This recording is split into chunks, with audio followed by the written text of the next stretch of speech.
Ang mayaman kong asawa Kabanata 1651. Nakatakas na ang makadiyos na hari. Si Chinyu ay sadyang walang kakayahan na patuloyin sila. Nangangahulugan ito na para sa mga magsasaka sa hilagang lupa, isang mahusay na labanan ng puno ng mga pakinabang. Lalo na ang labanan sa Northern Landlord makalipas ang 3 araw. Kung nanalo si Chinyu, makakatakas pa rin siya. Buti naman kung nakatakas ang mga batang elementalist, pero paano naman ang mga fully recovered elementalist? Ang mga tao sa paligid ay nalubog sa pananibik, ngunit tahimik na bumantong hininga si Chinyu. Ang hilagang lupain. Ang lugar na ito na nagyelo sa lamig ay halos mawalan na ng laman. Ang lahat ay pumunta sa katimugang rehiyon, kaya ang hilagang lupain ay lumitaw na mas walang laman. Gayunpaman, sa sandaling ito, may isang taong nakaupo na naka-cross-legged, dahan daw ang binabawi ang kanyang panloob na chi. Ang kanyang kalagayan ay lubhang mahirap.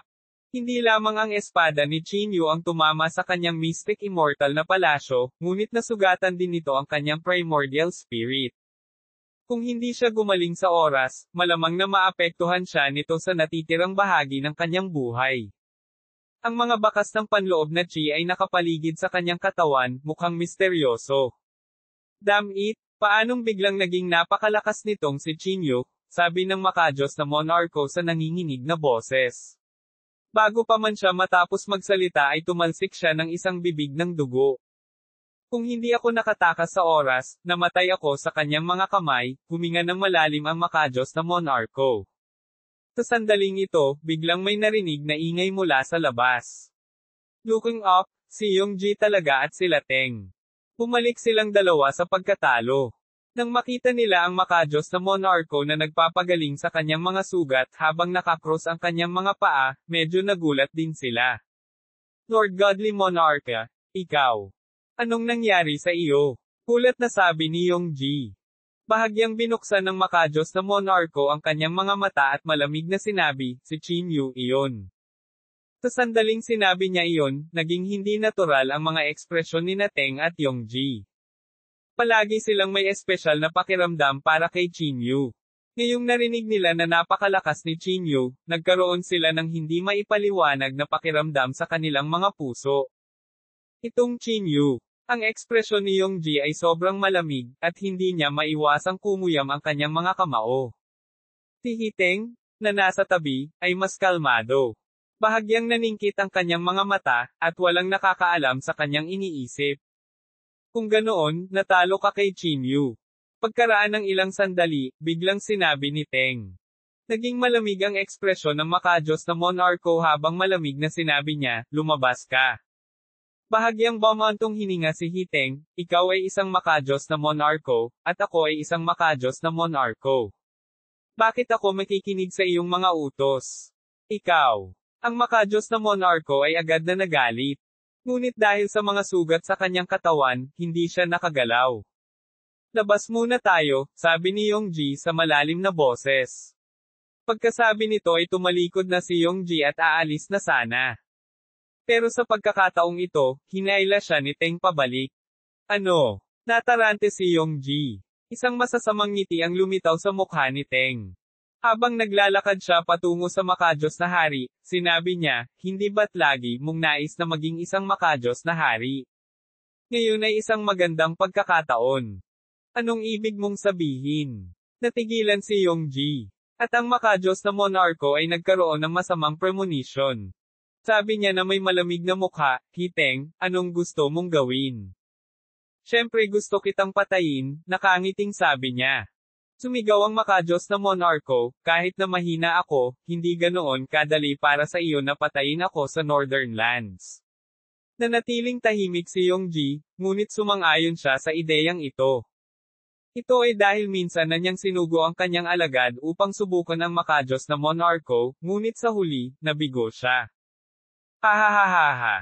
Hindi napigilan ni Hiteng ang tumawa ng malakas. Humisi siya, gusto kong mamatay ka. Walang makapagliligtas sa iyo. Sa sinabi nito, biglang iniunat ni Teng ang kanyang kamay, diretsyong hinawakan ang ulo ng makadiyos na monarko. Agad na gumalaw ang isipan ng makadiyos na monarko, at isang hindi maipaliwanag na kapangyarihan ang pumutok, na dumiretso kay Hiteng. Ngunit hindi siya natakot. Ikinumpas niya ang kanyang malaking kamay, at direktang inilabas ang puting buto na tungkod. Ang mga puting buto na tauhan ay biglang lumabas, bumasag patungo sa biglaang kapangyarihan. Boom! Sa ilalim ng welga na ito, ang lahat ng kapangyarihan ay nawala sa manipis na hangin. Pumunta ka sa impyerno. Isang masamang tingin ang bumungad sa mukha ni Teng.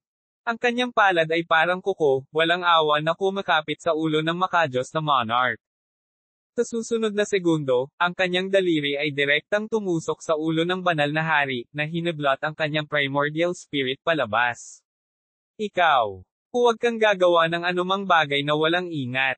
Ang primordial na espiritu ng Divine King ay galit na nagpupumigla sa kamay ni Teng, walang katulad na takot. Malungkot na sinabi ni Hiteng, ang yabang mo, mas mabuti pang mamatay ka. Walang makakalampas sa akin, Hiteng. Dahil doon, nilamon niya talaga ang primordial spirit ng makajos na monarko. Ang lahat ay nangyari sa isang iglap. Ito ay masyadong mabilis. Maging si Yongji ay hindi na bumalik sa kanyang katinoan. Tinilaan ni Hiteng ang kanyang mga labi. Tinapot niya ang dibdib ni Yongji at sinabing, mula ngayon, ikaw na ang bagong makajos na monarko ng hilagang lupain. Nang hindi na hinintay ang reaksyon ni Yongji, tumalikod na siya at naglakad palabas. Tumingin si Yongji sa likod ni Hiteng na may hindi maipaliwanag na takot sa kanyang puso. Mukhang mas mabangis pa sa kanya itong binatang kaharap niya. Tuldok. Tenggate. Si Yongji at Shateng ay lumuhad sa harap ng mga elementalist at sinabi ang mga gawa-gawang katotohanan. Talagang pinatay ni Chinyu ang makajos na hari. Siya ay sapat na mapalad na nakatakas pabalik sa hilagang lupain, ngunit sa huli, namatay pa rin siya. Puno ng emosyon ang boses ni Hiteng. Pati si Yongji na nasa gilid ay napahanga. Malamig na tinignan ng elementalist si Hiteng na nakaluhod sa lupa. Inilahad niya ang kanyang palad at isang panloob na chi ang humawak sa leeg ni Teng. Yung sinabi mo, totoo ba? Malamig na tanong ng elementalist. Nagmamadaling sinabi niya, totoo talaga. Kasinungalingan. Pinaikit ng elementalist ang kanyang mga mata at nginisyan, kung maglalakas loob kang magsinungaling sa akin, alam mo ba ang kahihinatnan? Pagkasabi niyo na itinapon niya si Teng sa lupa. Lumuhad si Hiteng sa lupa ng walang sabi-sabi, parang asong gala. Gayunpaman, ang eksenang ito ay nagparamdam kay Yongji ng takot. Hindi niya maiwasang maalala ang sinabi ni Teng sa hilaga. Ikaw arrogant thing, mas mabuting pumunta ka sa impyerno. Nanatili ang mga salitang ito sa tenga ni Yongji, na nagpasindek sa kanya. Mula ngayon, ikaw na ang bagong makajos na hari ng hilagang lupain. Sa sandaling ito, itinuro ng elementalist si Yongji. Agad na tuwang-tuwa si Yongji. Nagmamadali siyang yumuko at nagsabi, salamat, Panginoon. Nanatiling tahimik ang elementalist. Bahagyang ipinikit niya ang kanyang mga mata at sinabi sa mahinang boses, itong Chinyu, ay talagang may kakayahan. Sa loob lamang ng 2 maikling araw, ang ating hilagang lupain ay nawalan na ng 2 makajos na hari. Guro, gusto mo bang pumunta sa sulat ng hamon ni Chinyu? Pansamantalang tanong ni Hiteng. Dahan daw ang tumayo ang elementalist. Inilagay niya ang kanyang mga kamay sa kanyang likuran at walang pakialam na sinabi, syempre, pupunta ako. Ipasa ang mga order ko. Magkita-kita tayo sa Yining Mountain sa 3 araw. Oo. Tuldok. Mabilis na kumalat ang balita ng pagkamatay ng makajos na monarko. Alam ng halos lahat na pinugutan ni Chinyu ang isang makajos na monarko ng hilagang rehiyon sa sandaling bumalik siya. Ang gayong resulta ng labanan ay walang alinlangan na nagbigay ng stimulant sa walang buhay na rehiyon sa timog. Matapos malaman ang balita, hindi maiwasan ni Chinyu na medyo magulat. Talagang patay na ang makajos na monarch na ito. Hinaplos ni Chinyu ang kanyang baba, nakaramdam ng hindi makapaniwala. Hindi dapat sapat ang hampas ng espada na iyon para patayin siya. Hindi umimik si Chinyu, ngunit hindi niya iyon pinag-isipan. Tiyan sekta. Matapos marinig ito ng Deputy Sect Master, nagmadali siyang pumunta sa Cultivation Mountain. Kabanata 1652, bumalik sa walang bisa na Pil. Sa paanan ng Cultivation Mountain. Ang Deputy Sectmaster ay patuloy na sumisigaw sa Cultivation Mountain, ngunit wala ni Katie na paggalaw sa loob. Pagkaraan ng mahabang panahon, unti-unting sumuko ang Deputy Sectmaster. Nilinis niya ang kanyang medyo na mamaos na lalamunan at pagkatapos ay sinabing mapanukso, Sectmaster, pinugutan lang ni Chinyu ng ulo ang isang makajos na hari. At saka, lalabanan niya ang mga elementalist sa Mount Qining 3 araw mamaya. TSK. Tingnan mo siya, at pagkatapos ay tumingin ka. Naglakas loob siyang hamanin ang Panginoon ng mga lupain sa hilagang bahagi, hindi tulad mo, na araw-araw nagtatago sa bundok at hindi lumalabas sa pangunahing tarangkahan. TSK. Matapos ang isang round ng panunuya, tumalikod ang Deputy Sectmaster at aalis na sana. Ngunit sa sandaling ito, isang landas ang lumiwanag sa Cultivation Mountain. Natigilan ang Deputy Sectmaster. Bago pa siya makabawi sa kanyang pagkabigla, naglakad na ang Sectmaster. Sa isang kisap mata, nakarating na siya sa harap ng Deputy Sectmaster.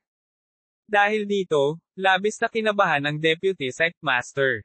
Napalunok siya ng laway at naglakas loob na magsabi, "Ano? Anong ginagawa mo? Huwag mong sabihing papatayin mo ako. Dahil hindi ka nangangahas na salakayin ang mga tao sa hilagang lupain, ilalabas mo ba ang iyong galit sa sarili mong mga tao?" Isang malabong ngiti ang sumilay sa mukha ng Sectmaster. Halatang-halata na hindi niya isinasapuso ang mga salita ng Deputy Sectmaster. Pagkalipas ng 3 araw, Yingning Mountain. Tanong ng Sectmaster. Tumango ang Deputy Sectmaster at sinabing, "Tama. Bakit? Gusto mo rin bang pumunta?" Inilagay ng Sectmaster ang kanyang mga kamay sa likod at bumantong hininga, "Tara na at tingnan natin. Wala naman akong gagawin." Nang marinig iyon ng Deputy Sectmaster, agad siyang natuwa. Nagmamadali niyang sinabi, "Sige, ako na ang mag-aayos. Pagdating ng oras, sasamahan kita." Minamahal na mga mambabasa. Nagbabasa kayo sa aming site ng pagnanakaw ng nilalaman. Mangyaring kopyahin at hanapin ang link na ito, 39 HPCN6J, upang suportahan kami. Mga ad ng Pop Future. Tuldok. Ang balita ng pagpugot ni Chinyu sa isang makajos na monarko ng hilagang lupain ay kumalat na parang apoy sa buong katimugang lalawigan. Sa ilang sandali, halos lahat ay tinatalakay ang bagay na ito. Masyado na silang nagtatampo. Sa pagharap sa makapangyarihang hilagang lupain, halos wala silang paraan para lumaban. Ngayong may humakbang pasulong at pinugutan ng ulo ang isang makajos na monarko, walang alinlangan na ito ay isang putok sa braso. Gayunpaman, si Chinyu lamang ang napuno ng pag-aalala. Dumating siya sa Windbamboo Mountain at umupo sa dating kinaroroonan ni Kuzo. Inilagay din dito ang prasko ng alak ni Kuzo at isang plota. Inabot ni Chinyu upang haplasan ang kanyang prasko ng alak at bumantong hininga, 3 baliw, 3 pinakahuli, namatay ba talaga siya ng ganoon lang? Sa pagharap sa makapangyarihang Northern Landlord, napakaliit nga ng pagkakataong manalo ni Kuzo. Gayunpaman, ang mga pag-iral na tulad nila ay tiyak na magkakaroon ng sariling paraan ng pagprotekta sa sarili. "Kung mamamatay ka talaga, maglalagay ako ng lapida para sa iyo," sabi ni Chinyu sa mahinang boses. Pagkasabi nito, inilabas niya ang painting mula sa Spatial Magic Artifact. Sa pagtingin sa painting sa harap niya, hindi maiwasan ni Chinyu na makaramdam ng inis. Sa kasamaang palad, wala akong mailabas sa bibig ng makajos na haring iyon, sabi ni Chinyu sa mahinang boses. Sinubukan niya ang maraming paraan, ngunit wala siyang nakuha mula sa pagpipinta.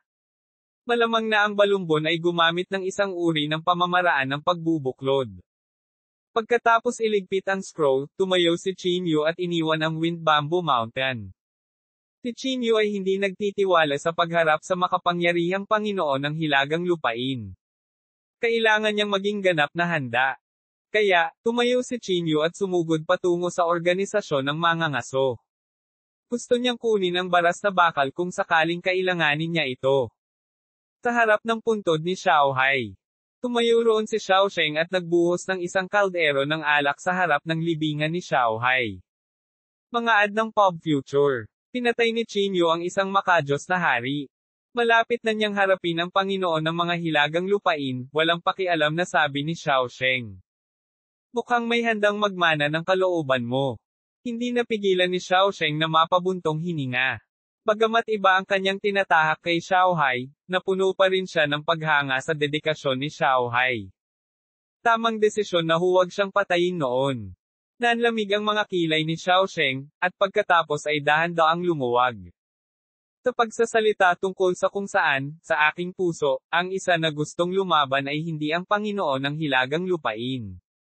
Hindi itinuloy ni Xiao Sheng ang iba pa niyang mga salita, ngunit napakalinaw ng kanyang kahulugan. Matagal siyang nakaupo sa harap ng puntod at walang balak umalis. Sa sandaling ito, naramdaman ni Xiao Sheng ang isang aura na papalapit mula sa dilim. Ito ay isang panloob na chi. Bahagyang kumunat ang noo ni Xiao Sheng. Kumikislap ang katawan niya at agad siyang nagtago. Ilang sandali pa, nagmamadaling pumunta sa lapida ang isang lalaki na nakatakip ang mukha.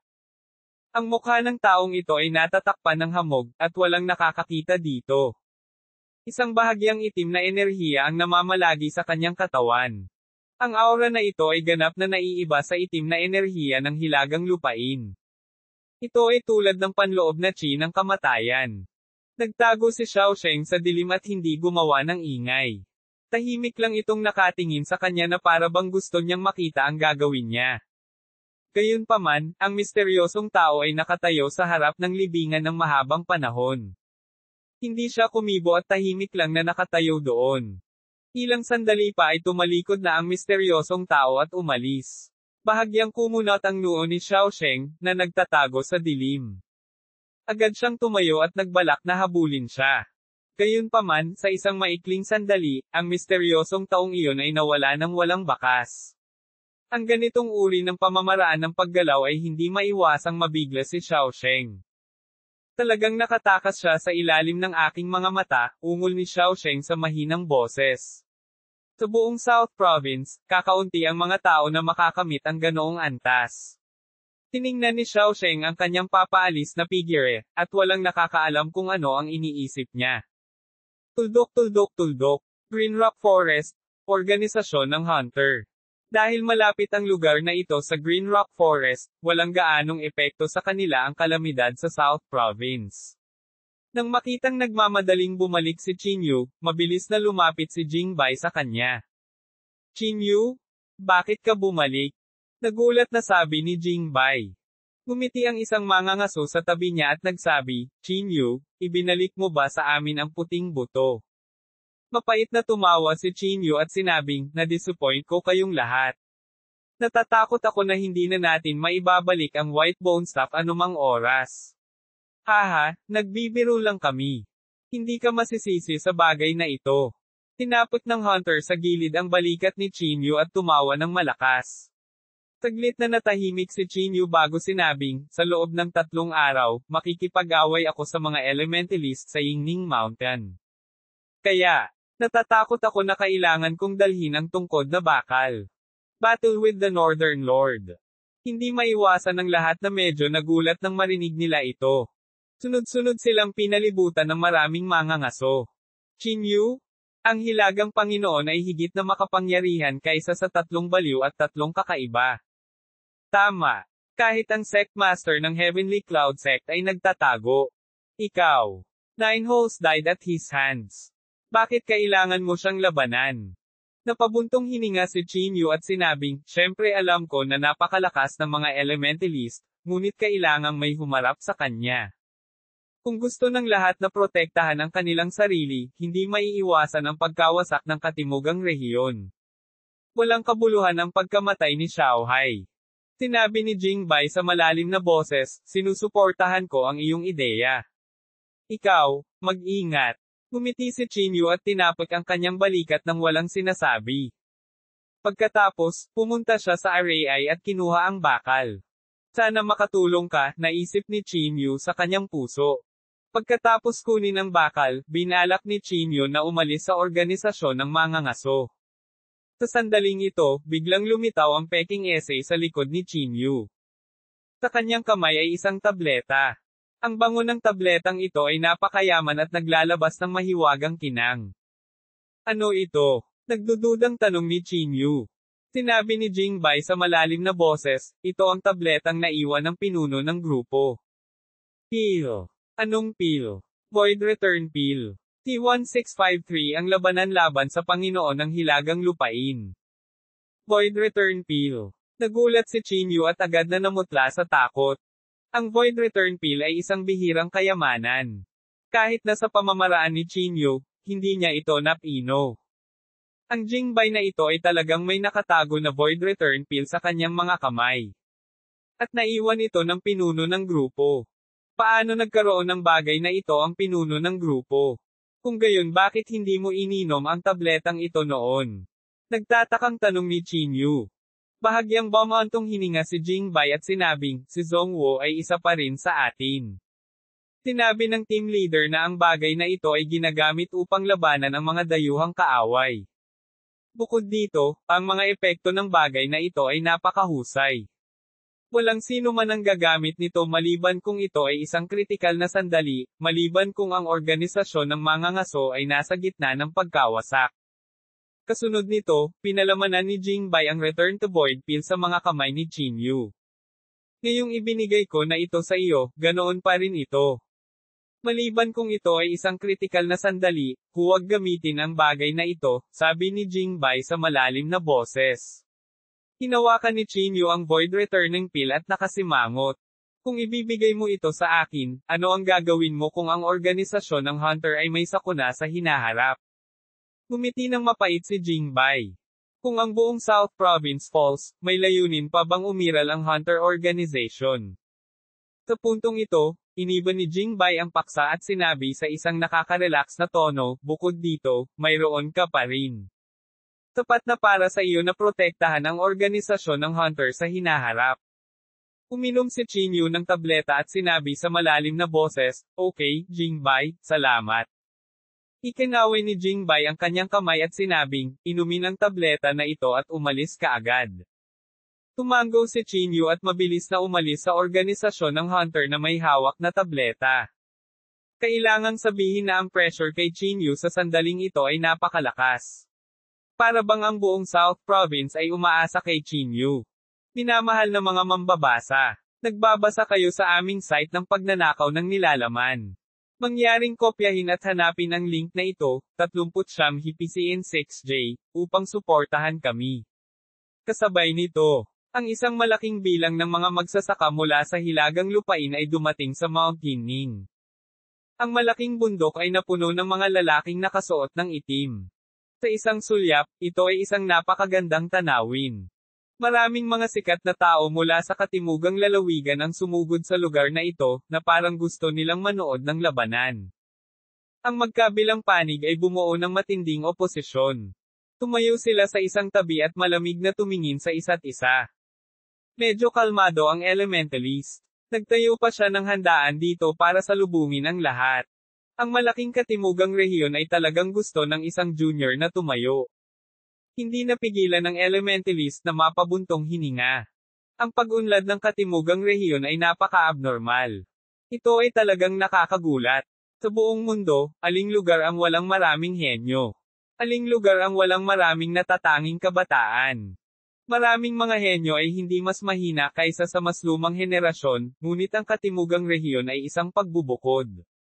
Kakaunti lang ang mga henyo ng nakababatang henerasyon, at mabibilang sa isang banda ang mga matatawag sa kanilang mga pangalan. Natahimik naman si Yongji na nasa gilid.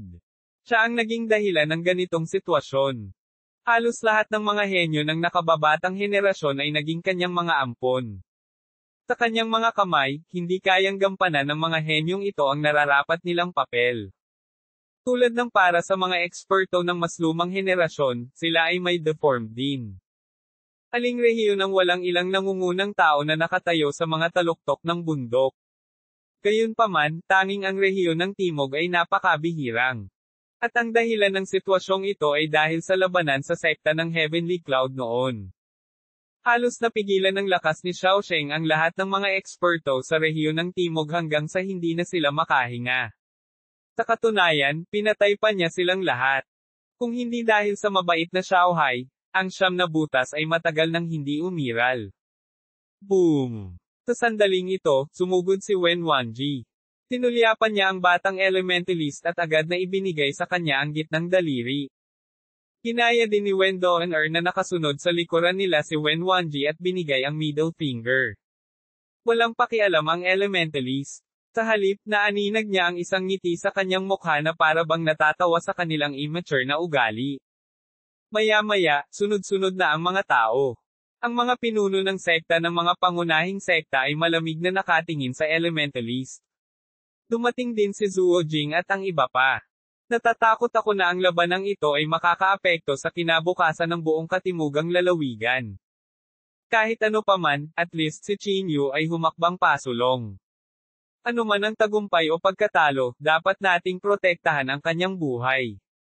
Madaling sabihin iyon. Protektahan ang kanyang buhay. Sino ang may kakayahang gawin iyon? Habang nagsasalita siya, isang magandang figure ang dumating. Nagulat ang lahat nang makita nila ang taong ito. Kuzu, hindi ka ba patay? Unang sumigaw si Wen Wanli. Umiling si Kuzo at mahinang sinabi, malubhang nasugatan lang ako at sa kabutihang palad ay nakaligtas. Medyo nagulat din ang elementalist sa harapan nang makita niya si Kuzo. Naalala ko, namatay ka sa kamay ko. Paano ka nabuhay? Nagtatakang tanong ng elementalist. Ngumiti si Kuzo at sinabi, kung umalis ka pagkaraan ng 1 minuto, baka namatay na ako. Oh. Mukhang marami kang koneksyon, bamaantong hininga ang elementalist. Walang sinabi si Kuzu. Tahimik siyang nakahanap ng upuan at umupo. Buhay pa ba ang matandang kalbo na asno na iyon?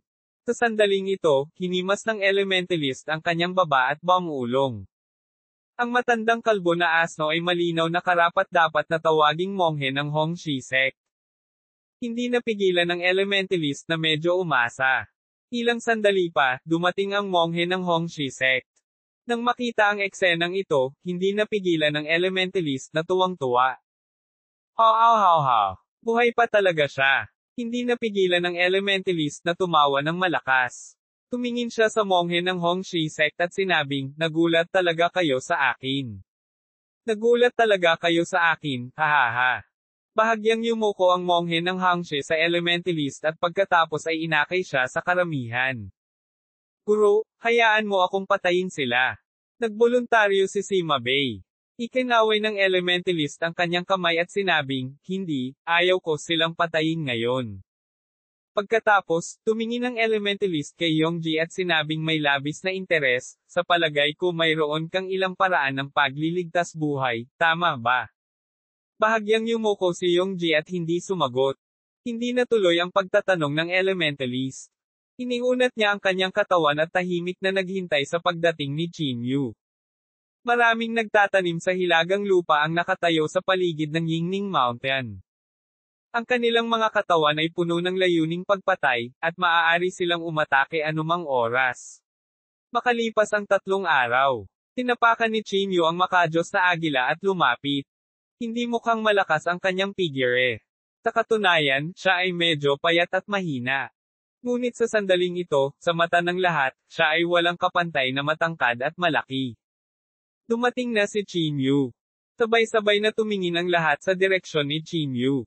Ang mga magsasaka sa hilagang lupain na nakatayo sa paligid ng Mount Yingning ay namumukod tango na may sumisikat na layuning pumatay, na humaharang sa landas ni Qin Yu. Ang mga taong ito ay maingat na pinili ng mga gnome sa hilagang lupain at dumaan sa hindi mabilang na mga sitwasyon sa buhay at kamatayan upang mabuhay. Napakalakas nila, kung hindi, matagal na silang nabawasan sa pagpapakain. Tiyak na hindi sila mga tao na maihahambing ng mga ordinaryong magsasaka sa katimugang rehiyon. Ang mga naglalakas loob na pukawin ang Panginoon, patayin ng walang awa. Sabay-sabay na sigaw nilang lahat. Ang kanilang kahangahangang paraan ay walang kapantay, na para bang sila ay dumating na may determinasyong mamatay. Hindi umimik si Qin Yu. Itinaas niya ang kanyang kamay at inihagis ang isang gintong kamao, direktang durog sa kanilang mga katawan at primordial spirit. Ang isa pang magsasaka sa hilagang lupa ay gumawa ng isang hakbang. Isang itim na longsword ang tumusok sa noo ni Qin Yu. Ang ekspresyon ni Qin Yu ay naging malamig, at ang gininto ang liwanag ay agad na sumibol mula sa kanyang katawan. Nabasag ng nakakatakot na panloob na chi na iyon ang longsword, at ang sword shard ay tumusok sa noo ng magsasaka sa hilagang lupa, na kumitil sa kanyang buhay. Ngunit gayunpaman, ang mga magsasaka sa hilagang lupa ay parang Death Warriors pa rin, hinaharang si Jin Yu. Kabanata 1654 Walang hanggang limitasyon, huwag mong ipahiya ang iyong sarili. Ito ay tila isang pagpapakita ng lakas mula sa Panginoon ng hilagang lupain kay Jin Yu. Ito rin ay tila isa pang pagpapakita ng katapatan ng mga magsasaka ng hilagang lupain sa kanya. Sunod-sunod na alon ng mga lalaking nakasuot ng itim na damit ay sumugod patungo kay Jin Yu. Bakas sa mga mata nila ang gulat. Nakakabigla silang handang mamatay. Isang napakatangkad na lalaking nakasuot ng itim na may hawak na kamao na parang martilyo. Mula sa itaas hanggang sa ibaba, walang awa niyang hinampas ito patungo sa ulo ni Jin Yu. Diretso ang tingin ni Jin Yu habang sinuntok niya ang kanyang kanang kamao, na agad na sinisira ang kanyang katawan. Scram! Sa sandaling ito, biglang nagpakawala ng malakas na dagindong si Jin Yu. Ang dumadagindong na dagindong ay naglalaman ng napakalakas at nakakatakot na kapangyarihan, na parang gusto nitong basagin ang buong espasyong ito. Ang mga lalaking ito na nakasuot ng itim na damit ay tila hindi makayanan ang kapangyarihang ito at sunod-sunod na umatras. Nang makita ito ng lahat, nagulat silang lahat. Ang mga lalaking ito na nakasuot ng itim ay maingat na pinili ng mga elementalist. Bawat isa sa kanila ay isang veterano na kayang walisin ang katimugang rehiyon gamit ang kanilang lakas. Gayunpaman, ang gayong pag-iral ay parang manok o aso sa harap ni Jin Yu, hindi nakayanan ang isang suntok. Alam ng lahat na hindi na limitado ang paglaki ni Jin Yu. Nagawa na niyang pangasiwaan ang lahat. Ang elementalist sa hindi kalayuan ay malamig na tumingin kay Jin Yu. Ang ekspresyon sa kanyang mukha ay lubhang kakaiba at hindi mahuhulaan. Hakbang-hakbang na naglakad si Jin Yu mula sa paanan ng bundok. Pilit niyang nilalabanan ang paraan palabas. Kinulayan na ng dugo ng mga magsasaka sa hilagang lupa ang maliit na landas na ito na pula. Marami sa mga magsasaka sa katimugang lalawigan ang hindi naninirahan. Ang mga minsang naninirang puri kay Jin Yu ay nakaramdam ng matinding takot sa kanilang mga puso. Ang kasalukuyang Jin Yu ay parang Diyos ng digmaan. Hindi siya napigilan at ginawa pa niyang hindi maisip ng mga tao na labanan siya. Sa lalong madaling panahon, umakyat si Jin Yu na may mabibigat na hakbang. Kahit na sinubukan siyang pigilan ng mga hilagang lupain, hindi pa rin nila siya napigilan. Elementalist, nagkita na tayo sa wakas. Tumingin ng diretso si Jin Yu sa Panginoon ng hilagang lupain at sumigaw. Pinalaki ng elementalist si Jin Yu at malamig na sinabi, ang lakas ng loob mong labanan ako. Hindi ako nandito para lumaban, nandito ako para patayin ka. Malakas na sigaw ni Jin Yu. Nakakamangha ang boses at kilos niya. Pinaikit ng elementalist ang kanyang mga mata at nakangising sinabing, You yellow-mouthed brat, you really don't know the immensity of heaven and earth. You think you can suppress me with just your strength. What a joke. Bago pa niya matapos ang kanyang mga salita, isa pang aura ang lumalapit mula sa labas. Ito ay ang mga tao mula sa sekta ng Heavenly Cloud. Ang isang naglalakad sa harapan ay nakakagulat na ang sect master ng Heavenly Cloud sect, si Xiao Sheng. Sa sandaling ito, lahat ay tumayo. Nang makita nila ang figure ni Xiao Sheng, napuno ng gulat ang kanilang mga mukha. Xiao Sheng? Talagang dumating din siya. Hindi kaya gagawa si Xiao Sheng ngayon. Siya ang sect master ng Heavenly Cloud sect, paalala ng isang katabi sa elementalist. Agad na lumipat ang tingin ng elementalist mula sa Jin Yu patungo kay Xiao Sheng. Sa pagtingin sa mukha na ito na halos kapareho ng kay Xiao Hai, maraming tao sa arena ang hindi manatiling kalmado. Hindi nila masabi kung ang lalaking nasa harap nila ay si Xiao Sheng o ang namatay na si Xiao Hai. Kaya't mayroong isang taong umaatres sa akin. Mukhang ang taong lalaban sa akin ngayon ay hindi si Jin Yu, kundi ibang tao, malamig na sabi ng elementalist. Bukod sa mga elementalist, walang sino man sa field ang tila hindi natatakot kay Xiao Sheng. Sunod-sunod silang umatras, walang lakas ng loob na magsalita. Hindi maiwasang makaramdam ng kaunting kaba ang mga tao. Tumingin sila kay Xiao Sheng na parang naghihintay ng sagot niya. Huwag mong intindihin. Nandito lang ako para manood ng laban. Sa wakas, nagsalita si Xiaosheng. Nang marinig ang kanyang sagot, ang lahat sa katimugang rehiyon ay agad na nakaramdam ng labis na pagkabigo. Sa sandaling ito, hindi pa rin kumikilos si Xiaosheng. Hahaha. Tumawa ng malakas ang elementalist.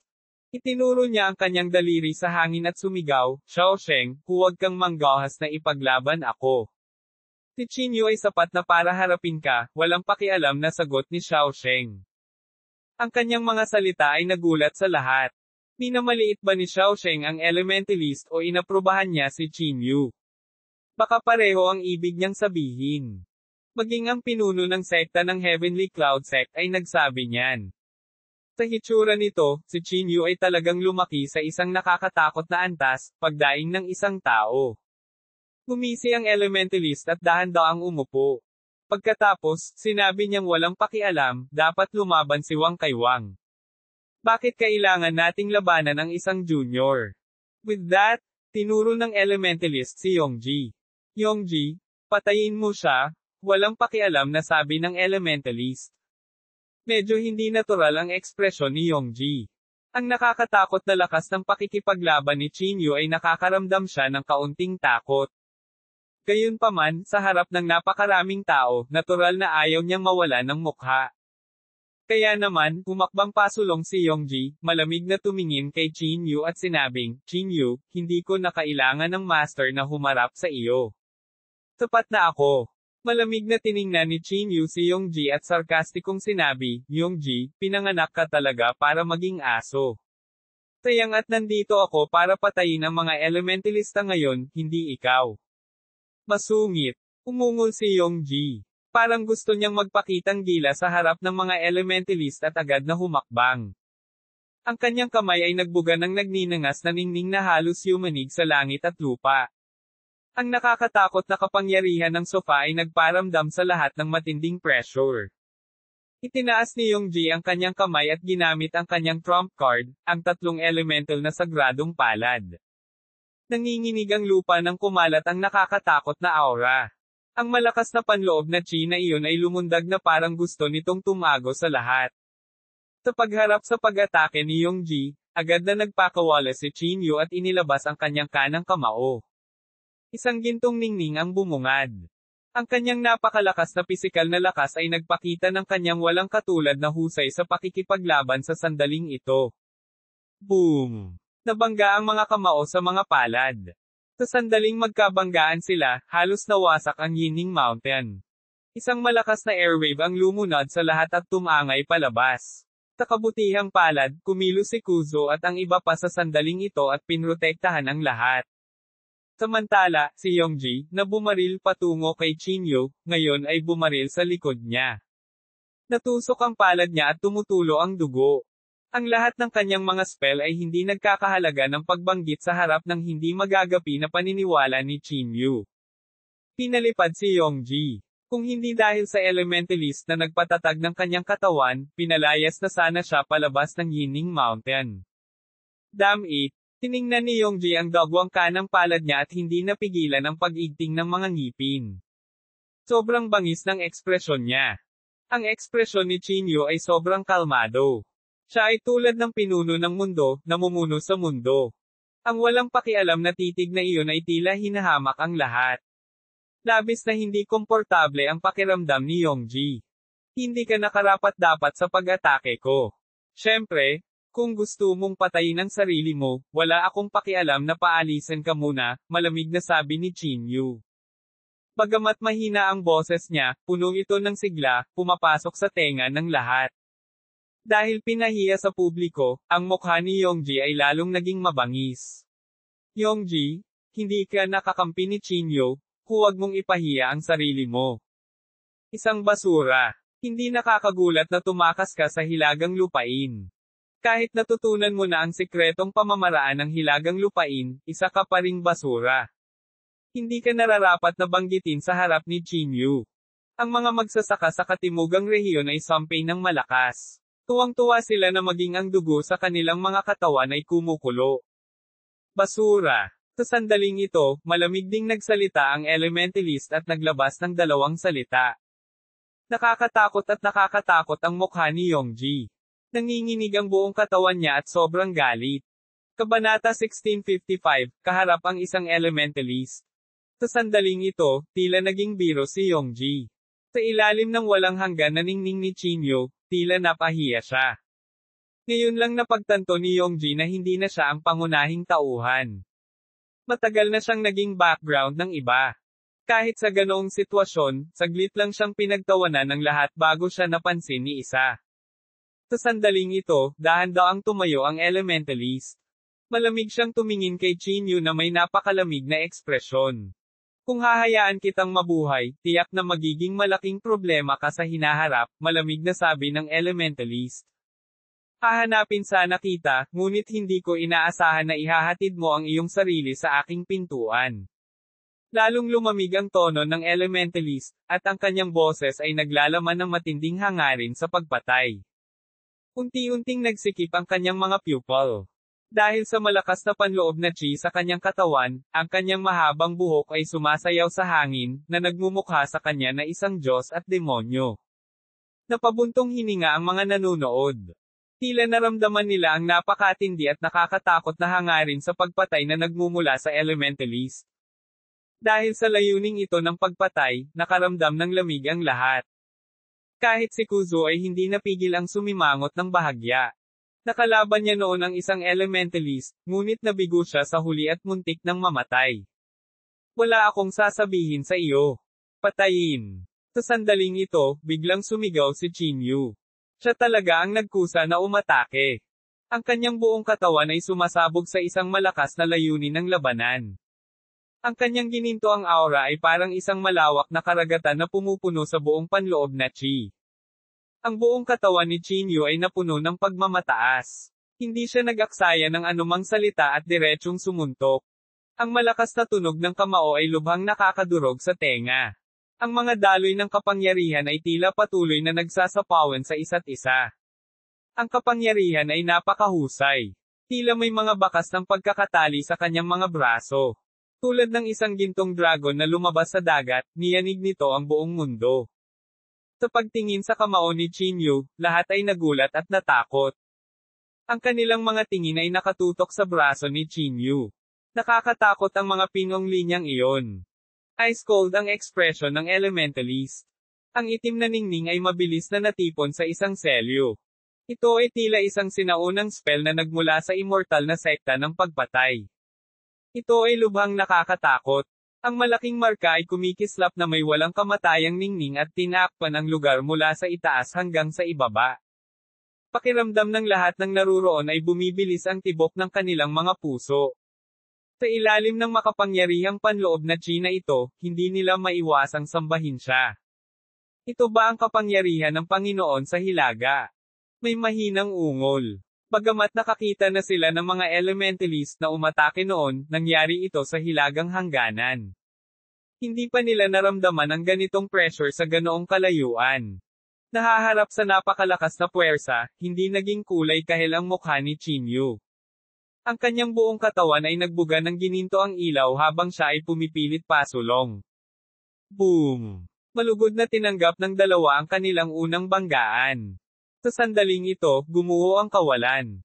Dumagundong ang dakilang daw na parang gusto nitong sabihin na gumuho ang lahat. Ang marka ng isang Elementalist ay direktang tinusok ng ultimate physical body ni Chinyu.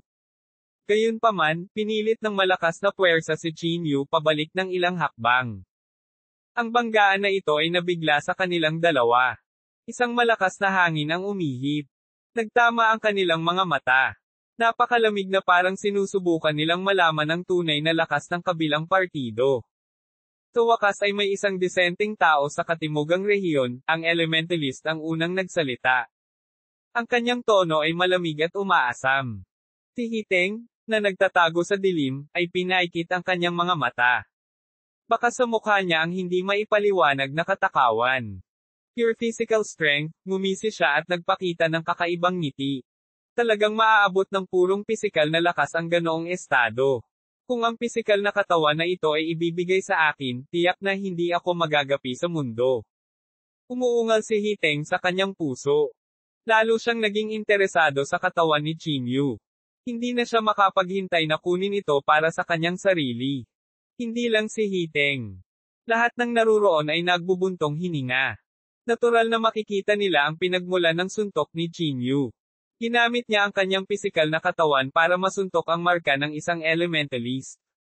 Ang gayong kapangyarihan ay hindi maisip. Kailangang malaman ng isa na kahit ang siyam na butas noon ay nakikipagpunyagi sa harap ng sinaunang Marcos na ito. Patayin. Napakalakas ni Chinyu. Pagkatapos ng galit na Dagindong, muli siyang nagsara. Buong katawan ng elementalist ay naglalabas ng itim na kinang. Ang aura na ito ay kumalat sa buong Yingning Mountain, na parang gusto nitong gawing sarili nitong internal chi. Nagpakawala siya ng galit na Dagindong at biglang pinagsalikop ang kanyang mga kamay. Ang mga sinag ng liwanag ay sumabog mula sa kanyang mga palad at tumama patungo kay Chinyu. Boom! Hindi pa rin nagbunga ang pangalawang banggaan nilang dalawa. Ang mga spelling ng elementalist ay direktang binasag ng kamao ni Chinyu. Gayunpaman, si Chinyu ay hindi pa rin nakakalapit ng kahit kalahating hakbang sa elementalist. Ang katawan na ito, ay talagang kakaiba. Bahagyang kumunat ang noo ng elementalist. Sa kanyang antas, nakita niya para sa aking sarili ang lahat ng uri ng pisikal na katawan. Ang mga spell na casual niyang ibinato ay tiyak na napakalakas. Pinili niyang tanggalin ang tato sa mukha niya. Tingnan mo siya ngayon. Gayunpaman, ang dalawang magkasunod na pag-atake ay walang epekto. Tunay na napakalakas ng katawan ni Chinyu na hindi maintindihan. Napabuntong hininga ang lahat ng naroon. Kinakabahan silang tumingin sa eksena, natatakot na baka may makaligtaan silang mga detalye. Malamig na tiningnan ni Chinyu ang elementalist. Ang panloob na chi sa kanyang katawan ay patuloy na tumalon, at bawat patak ng kanyang dugo ay kumukulo. Ang hindi magagapi na fighting spirit na iyon ang labis na naapektuhan nito. Elementalist, ilabas ang iyong tunay na mga spell. Huwag hayaang pagtawanan ka ng mundo, ang Panginoon ng mga hilagang lupain, malamig na sabi ni Chinyu. Nang marinig ito ng elementalist ay hindi niya napigil ang tumawa ng malakas. Chinyu, ang katawan mo na ito ay talagang nakakagulat sa akin. Ngunit sa katawan mo na ito, imposibleng matalo mo ako. Paano ko malalaman kung hindi ko susubukan? Gumisi si Chinyu. Sa malakas na sigaw, natapakan niya ang line-word formula at mabilis na pinasadahan ang elementalist. Malamig na ngumuso ang elementalist. Sa isang pagtulak ng kanyang mga mata, isang itim na ningning ang lumabas mula sa kanyang mga mata na parang isang hukbo ng libu-libong kabayo. Kasabay nito ang paglabas ng itim na aura sa likod ng elementalist. Isang malademonyong kababalaghan ang lumitaw. Sa isang iglap, ang espasyo ay hindi na nakayanan at gumuho, na nagsiwalat ng malaking lugar ng napakaitim na kadiliman. Ito ay isang pangitain. Isa itong vision na ginawa ng isang elementalist. Hindi napigilan ng lahat na mapasigaw sa gulat. Walang inaasahan na ang elementalist ay gagamit ng isang pangitain para harapin si Chinyu pagkatapos na magsimula ang labanan. Ito ay sapat na upang patunayan na kahit na ang Panginoon ng Hilagang Lupain ay kailangang ipakita ang kanyang tunay na kakayahan. Ang makapal na itim na ningning na iyon ay parang isang malaking water snake habang ito ay bumaril patungo sa Chinyu, halos walang mapagtataguan. Ang mga pupil ni Chinyu ay biglang nagsikip, at ang kanyang katawan ay agad na nagbuga ng matinding gininto ang liwanag. Hindi mabilang na mga sinag ng liwanag ang naligo sa katawan ni Chinyu, nag-iwan ng mga bakas sa kanyang katawan. Nang hindi naghihintay na mag-react si Chinyu, ang napakalaking fenomeno na iyon ay kumaway na sa kamay nito. Ang itim na ningning ay parang isang malaking bundok, na naging sanhi ng pagyanig ng espasyo at pagdagandong. Sa sandaling ito, walang makatiis sa pressure. Kahit na sabay na umatake sina Kuzo at Monghe Hangshi, hindi nila mapoprotektahan ang lahat. Buzz! Sa kabutihang palad, itinaas ni Xiao Sheng ang kanyang palad sa oras. Isang banal na ningning ang tumakip sa lahat. Ang discarding ito ay eksaktong kapareho ng kay Xiaohai sa hilagang hangganan. Sa sandaling ito, ang mga mata ni Xiao Sheng ay nakatuon sa direksyon ni Chinyu. Mukhang inaabangan niyang makita kung paano haharapin ni Chinyu ang makapangyarihang phenomenon na ito. Kabanata 1656 Wasakin ang anomalya. Ikinaway ng anomalya ng elementalist ang malaking palad nito at malakas na hinampas ito kay Chinyu. Parang itim na buwan, nahulog ito mula sa langit. Mabangis na sumayaw si Chinyu habang itinaas niya ang kanyang ulo at galit na galit. Ang chi at dugo sa kanyang katawan ay sumabog sa sukdulan. Ang ginintoang ningning ay lubhang nagniningning, na bumubuo ng isang matalim na kaibahan sa palad ng anomalya ng elementalist. Anong klaseng banggaan ito? Bilyon-bilyong sinag ng liwanag ang yumanig sa langit at lupa. Ang mga ito ay walang katulad na nakasisilaw, na ginagawang imposible para sa sinuman na magmulat ng kanilang mga mata. Sa sandaling ito, ang langit at lupa ay gumuho. Lahat ng nasa Square Garden ay naging alikabok. Ang Yingning Mountain na nakatayo sa loob ng maraming taon ay naging patag na lupa. Isang nakakagulat na bagay ang nangyari. Ang Golden Fist ni Chinyu ay talagang direktang tumagos sa palad ng paningin at pagkatapos ay dumiretso sa elementalist.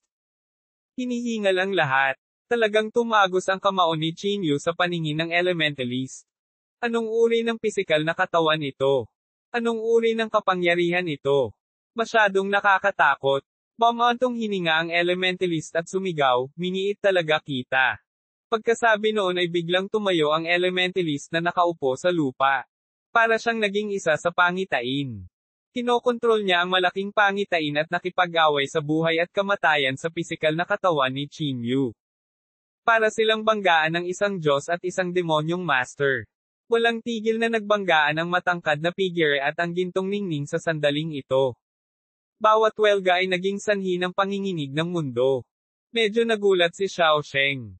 Tiningnan niya ang pisikal na katawan ni Chinyu at napabulalas, virtual entity physical body. Ang walang katapusang layunin ng pagpatay ay kumakalat sa larangan ng digmaan. Maraming tao ang umaatres, natatakot na magduso mula sa nakakatakot na epektong ito.